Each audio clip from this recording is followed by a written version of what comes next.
السلام علیکم ورحمۃ اللہ وبرکاتہ۔ ناظرین اکرام، آپ کا خیر مقدم ہے دل کی گہرائیوں سے پروگرام انوار قرآن میں۔ تو آج پیش خدمت ہے قرآن مجید کے 1.25 پارے کا ترجمہ، تلخیص، تفسیر۔ اس میں شامل ہیں سورۃ الانبیاء کے آخری 3 رکوع، سورۃ الحج اور سورۃ المؤمنین مکمل طور پر۔ تو آئیے شامل ہوتے ہیں پروگرام تفسیر قرآن میں۔ نحمده ونصلي على رسوله الكريم اما بعد۔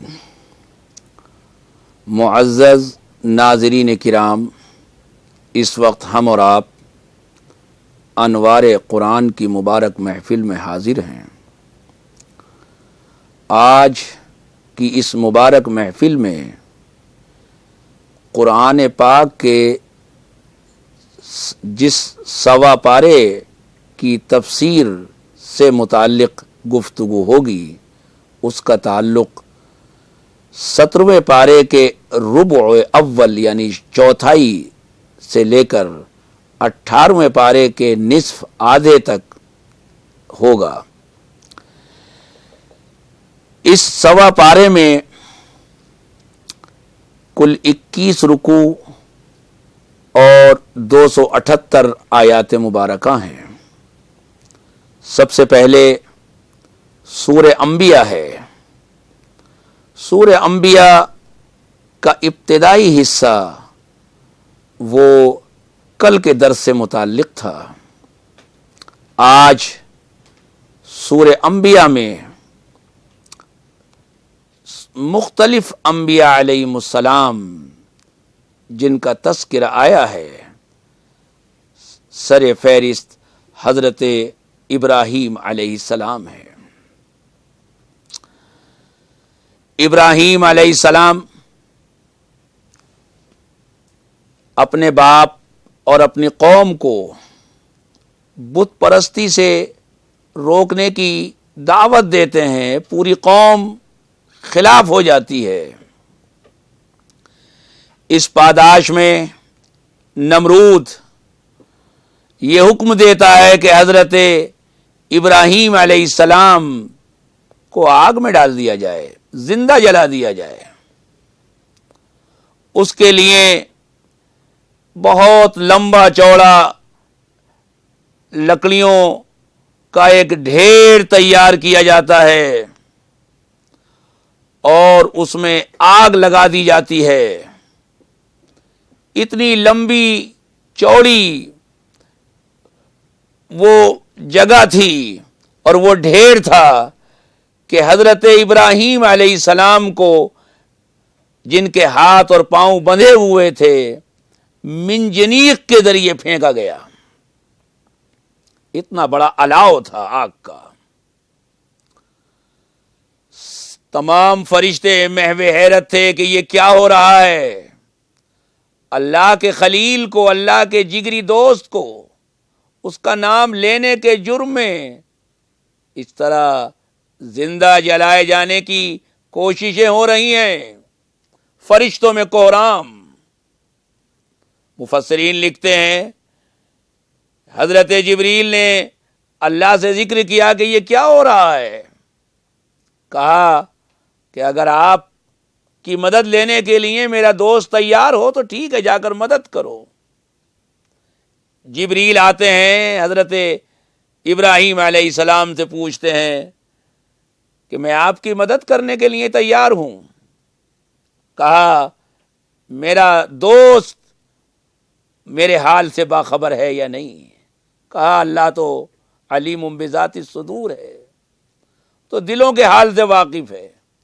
اندھیری رات میں پتھر کے نیچے کالی چیونٹی بھی اگر چل رہی ہے، اس کو بھی بخوبی دیکھتا ہے اور جانتا ہے۔ کہا جب میرے دوست کو میری خبر ہے اور وہ ہر چیز پر قادر ہے تو اما الیک فلا حاجت لی، پھر آپ کی مدد کی کوئی ضرورت نہیں۔ حضرت جبریل کا امتحان بھی مقصود تھا، اس مقام خلت کو جانچنا اور پرکھنا تھا جس پر ابراہیم فائز تھے۔ جب اللہ نے اپنے خلیل کو ہر طرح سے جانچ اور پرکھ لیا کہ میرا دوست میرے سوا کسی طرف نظر کرنے کے لیے تیار نہیں ہے۔ اس وقت اللہ تعالی نے براہ راست آگ کو مخاطب کر کے حکم دیا، قلنا یا نار کونی بردا و سلاما علی ابراہیم، اے آگ میرے دوست ابراہیم پر گل و گلزار بن جا، کسی طرح کی زک نہ آئے، کسی طرح کی خراش نہ پہنچے، کوئی بال بی کا نہ ہو۔ چنانچہ وہ آگ جو دنیا کے لیے ایسی بھیانک آگ تھی کہ جس کے پاس انسان جانے کی ہمت بھی نہیں کر پا رہا تھا، نمرود اور اس کے وزیر حامان نے محل کے اوپر سے دیکھا کہ ابراہیم تو بڑے مزے میں ہیں۔ حضرت ابراہیم 7 دن تک اس آگ میں رہے، جیسا کہ مفسرین لکھتے ہیں اور فرماتے ہیں کہ وہ 7 دن جس آرام اور عیش اور سکون کے گزرے، ایسے زندگی میں کبھی دن میسر نہیں آئے کہ صبح اور شام میرا دوست، میرا پروردگار وہ مجھ سے پوچھتا کہ کہو ابراہیم کیا حال ہے۔ حضرت ابراہیم علیہ السلام کا یہ تذکرہ موجود ہے۔ پھر حضرت ابراہیم علیہ السلام کا اس آگ سے نکلنا اور اس ملک کو چھوڑ کر ملک شام کی طرف ہجرت کرنا، اس کا تذکرہ ہے۔ پھر حضرت ابراہیم علیہ السلام کا خانہ کعبہ کی تعمیر کا واقعہ بھی ہے۔ یہ تمام واقعات کے بعد حضرت نوح علیہ السلام کا تذکرہ آتا ہے۔ حضرت نوح علیہ السلام اگرچہ حضرت ابراہیم علیہ السلام سے زمانے کے لحاظ سے پہلے ہیں، لیکن قرآن میں یہ ترتیب ملحوظ نہیں ہے۔ قرآن بنیادی طور پر کتاب ہدایت ہے، کوئی تاریخ اور ہسٹری کی کتاب نہیں ہے کہ واقعات کو زمانی ترتیب سے بیان کیا جائے۔ کبھی نوح علیہ السلام کا ذکر پہلے ہے تو کبھی نوح علیہ السلام کا ذکر بعد میں ہے۔ حضرت نوح علیہ السلام کا تذکرہ ہے اور قوم کی طرف سے جو تکلیفیں، جو مشکلات آئیں، جو طرح طرح کے مکر و فریب ان کے ساتھ کیے گئے، جو سازشیں رچی گئیں، ان کو نقصان پہنچانے کے جو منصوبے بنائے گئے، ان کا تذکرہ ہے۔ 950 سال تک اس عظیم شخصیت نے قوم کی تکلیفیں برداشت کی ہیں۔ ناظرین، اس حصے میں حضرت ایوب علیہ السلام کا تذکرہ بھی آتا ہے۔ حضرت ایوب علیہ السلام کی بیماری کا تذکرہ اور پھر بیماری کے بعد شفا یابی، یہ تمام تذکرہ اپنی تفصیل سے نہ صحیح لیکن کسی قدر اجمال سے یہاں بھی موجود ہے، اور دوسرے مقامات پر بھی قرآن نے حضرت ایوب علیہ السلام کی بیماری کا تذکرہ کیا ہے۔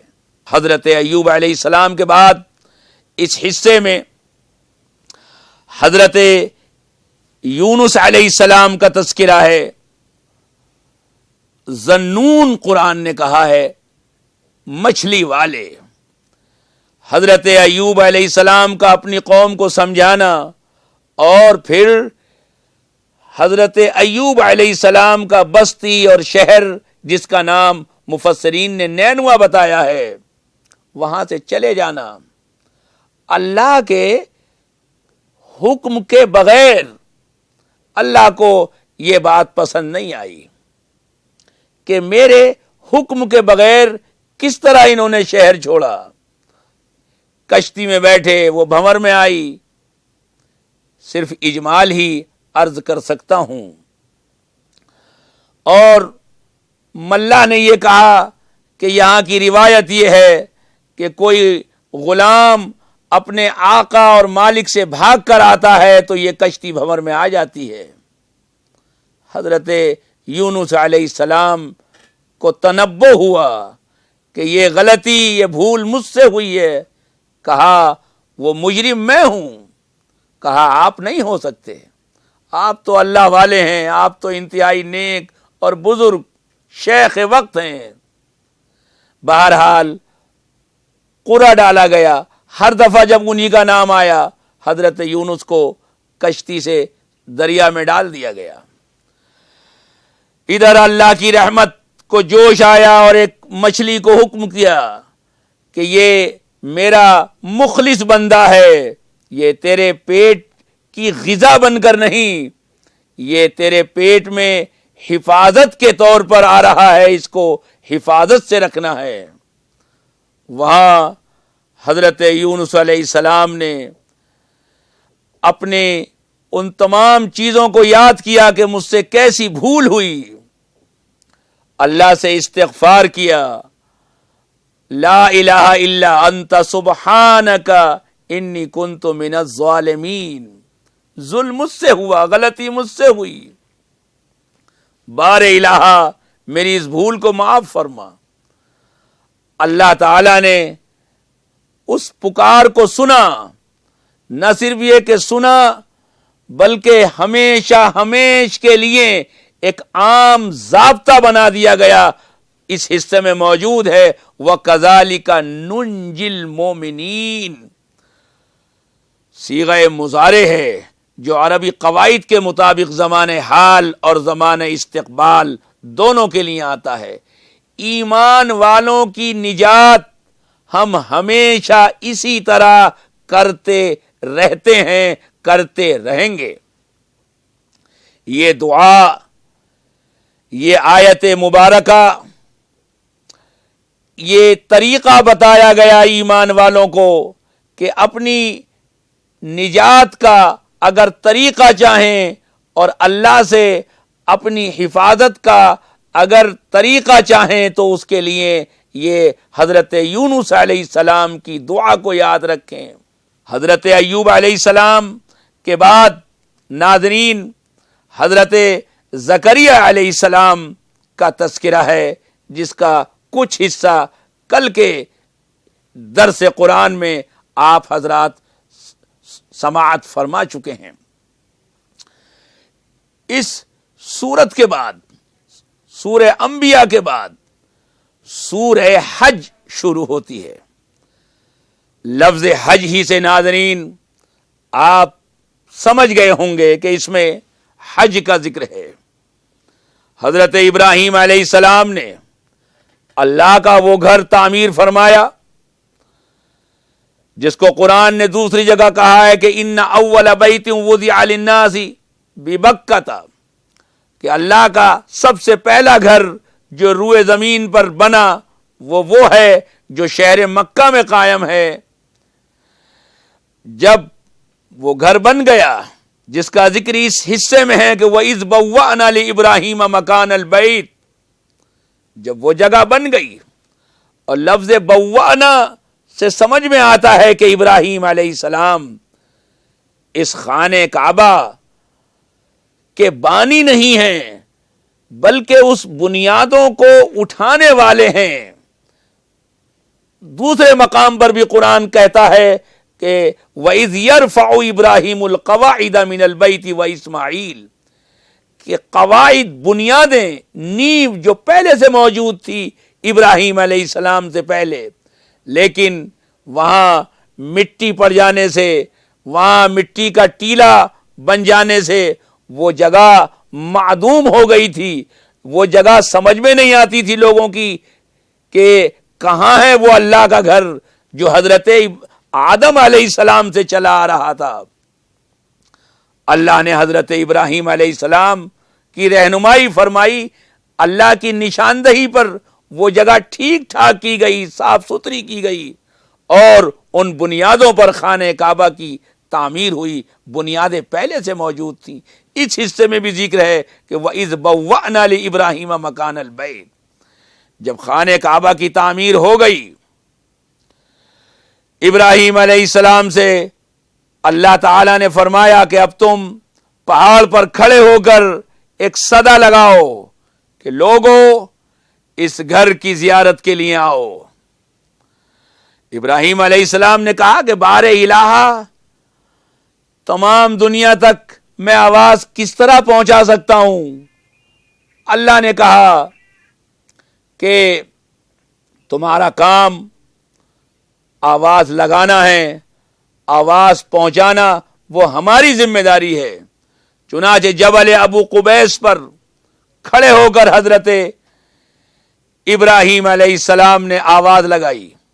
حضرت ابراہیم علیہ السلام کو حکم ہوتا ہے کہ تم پہاڑ پر آواز دو، وَأَذِّن فِي النَّاسِ بِالْحَجِّ يَأْتُوكَ رِجَالًا وَعَلَى كُلِّ ضَامِرٍ يَأْتِينَ مِنْ كُلِّ فَجٍّ عَمِيقٍ۔ ابراہیم علیہ السلام نے عرض کیا کہ الہی، میں ساری دنیا تک آواز کس طرح پہنچا سکتا ہوں؟ اللہ نے فرمایا کہ تمہارا کام آواز دینا ہے، ساری دنیا تک آواز کا پہنچانا اور سنوانا یہ ہمارا کام ہے۔ چنانچہ انہوں نے جبل ابو قبیس پر آواز دی۔ وہ دن ہے اور آج کا دن اور آج سے قیامت تک احادیث مبارکہ میں موجود ہے، وہ آواز جس شخص نے سنی عالم ارواح میں اور لبیک کہی، اس کو وہاں جانے کی توفیق ہوتی ہے، اس گھر، اللہ کے اس گھر تک جانے کی توفیق ہوتی ہے۔ جس نے حضرت ابراہیم علیہ السلام کی آواز پر لبیک۔ ابراہیم علیہ السلام کے اس واقعے کے بعد قربانی کا تذکرہ ہے۔ قربانی کی اصل روح کو قرآن نے بیان کیا ہے کہ قربانی کی اصل روح صرف یہ نہیں کہ گوشت کھا لیا، لن ینال اللہ لحومها ولا دماؤها ولکن ینالہ التقوی منکم۔ یہ گوشت یہ اللہ تک نہیں پہنچتا، یہ تو یہیں پیٹوں میں رہ جاتا ہے اور یہیں نکل جاتا ہے۔ اللہ تک جو چیز پہنچتی ہے وہ دراصل تقوی ہے، وہ نیک نیتی ہے، وہ جذبہ خلوص ہے، جس کو اللہ دیکھتا ہے، جس کی قدر ہوتی ہے۔ بہرحال سورہ حج کے بعد سورہ مومنون آتی ہے۔ سورہ مومنون میں شروع ہی میں ایمان والوں کے چند اوصاف اور خصوصیات بیان کی گئی ہیں کہ ایمان والوں کی یہ خوبیاں ہیں، ایمان والوں میں یہ خوبیاں ہونی چاہیے۔ ان میں سر فہرست نماز، نہ صرف یہ کہ نماز بلکہ نماز خشوع اور خضوع کے ساتھ۔ ایمان والوں کی دوسری خوبی یہ ہے کہ وہ لغویات سے بچتے ہیں، جو چیزیں بیکار ہیں، نہ زبان سے ان کے منہ سے ایسی چیز نکلتی ہے اور نہ ان کے ہاتھ پیر سے ایسے کام سامنے آتے ہیں جو بے مقصد ہوں۔ ایمان والوں کی یہ خوبیاں بیان کی، یہ اوصاف بیان کیے گئے کہ ایمان والوں کی آئیڈینٹی تو یہ ہے در حقیقت عہد کی پابندی کرنے والے، جو عہد کیا ہے، چاہے زبان سے کیا ہو، چاہے تحریر سے کیا ہو، چاہے عرف میں اس کا نام معاہدہ ہو، کیونکہ بہت سے معاہدے وہ رسم و رواج کے مطابق بھی معاہدے کہلاتے ہیں، ان کی پابندی کرنے والے۔ یہ خوبیاں بیان کی ہیں قرآن کریم نے سورہ مومنون کے اندر۔ پھر سورہ مومنون کے بعد سورہ النور کا شمار ہے اس حصے میں۔ اس حصے کا کچھ حصہ سورہ النور پر مشتمل ہے۔ سورہ النور میں بنیادی طور پر چند حدود اور چند تعزیرات کا ذکر ہے، اس لیے کہ کسی بھی سماج میں امن و امان پوری طرح سے قائم ہو، لوگوں کی عزت اور آبرو محفوظ رہے اور ان کی دولت محفوظ رہے، ایسا نظام دنیا کو خوشحالی دے سکتا ہے۔ اس کا تذکرہ ہے جو لوگ لوگوں کی عزت اور عصمت اور ناموس پر حملہ آور ہوں ان کو کڑی سے کڑی سزا دی جائے، تبھی دنیا کے اندر سماج خوشحال رہ سکتا ہے۔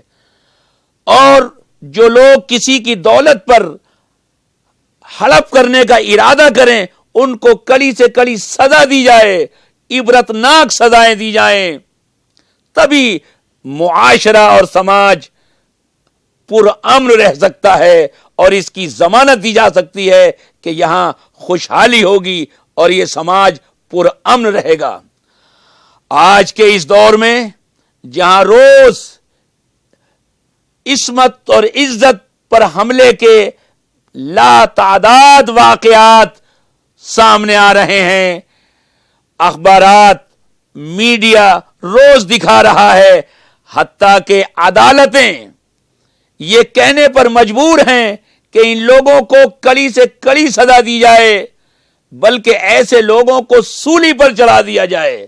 وہ لوگ بھی آج اسلام میں بتائی ہوئی ان سزاؤں کی حمایت کرتے ہوئے نظر آ رہے ہیں جو کل تک یہ کہتے تھے کہ اسلام میں یہ سزائیں وحشیانہ ہیں، یہ سزائیں بھیانک ہیں۔ آج وہ خود اپنی زبان سے یہ اقرار کرتے ہوئے نظر آ رہے ہیں کہ ایسے لوگوں کو جو بچیوں کی، معصوم بچیوں کی عزت اور عفت سے کھیل رہے ہوں اور قتل کر رہے ہوں، اور آئے دن طرح طرح کے چوری چکاری اور ڈکیتی کے واقعات پیش آ رہے ہوں، ان لوگوں کی زبان سے یہ نکل رہا ہے کہ ایسے لوگوں کو سر عام سزا دی جائے۔ عدالتیں کہہ رہی ہیں کہ ان ایسے لوگوں کے لیے اصل حکم یہ تھا اور فیصلہ یہ تھا کہ سر عام ان کو سولی پر چڑھا دیا جاتا۔ ناظرین، قرآن کریم اور اسلام جس پرامن نظام کا ضامن ہے وہ تبھی قائم رہ سکتا ہے جب مجرموں کی حمایت نہ ہو، بلکہ عام لوگوں کے ساتھ ہمدردی کا جذبہ ہو، عام لوگوں کی جان اور مال، عزت، عفت، عصمت، ان کی حفاظت کا پورا نظام ہو، ضمانت ہو۔ ایسا نظام ہی لوگوں کو سکون دے سکتا ہے، امن دے سکتا ہے، اور اسی تذکرے پر آج کا یہ سوا پارہ ناظرین مکمل ہوتا ہے۔ وآخر دعوانا ان الحمد للہ رب العالمین۔ ناظرین، آپ نے ملاحظہ فرمایا قرآن مجید کا ترجمہ، تلخیص اور تفسیر۔ اللہ مجھ کو اور تمام عالم کے مسلمانوں کو قرآن مجید کو سمجھنے، اس پر عمل کرنے کی سعادت اور توفیق عطا فرمائے۔ ناظرین، دیکھنا نہ بھولیں آج شب حرم مکی شریف سے نماز عشاء اور نماز تراویح کا لائیو ٹیلی کاسٹ۔ دیجیے مجھے اجازت، خدا حافظ، السلام علیکم۔